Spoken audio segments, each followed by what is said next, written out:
Hola, soc Sara i avui us vaig a parlar sobre aquest llibre. Sara, endevina qui sóc? Una princesa? Una princesa. Jo? No. Torna a intentar-ho, Sara. Tu ets la protagonista del llibre de Vaig fer la maleta un dia xuïn, no? Ise, te'n recordes del nom?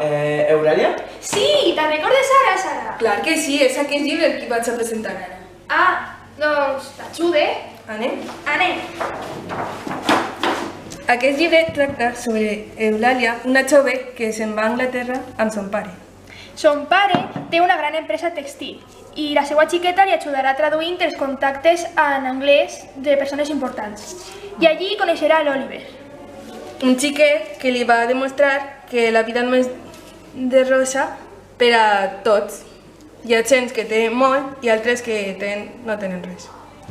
A mi, personalment, el que més m'ha agradat del llibre ha sigut com han plantejat la societat i les diferències entre el tipus de persones que hi ha amb moltes coses i poques coses.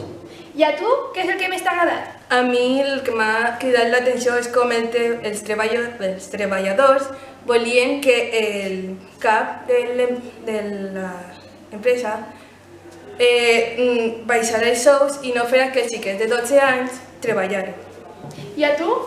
Jo la veritat és que no he llegit el llibre, però després de que m'havia contat sobre ell, vaig a pegar-me una fulletjada. Toma. Te'l recomano, està molt bé i és una gran opció. Moltes gràcies. De res.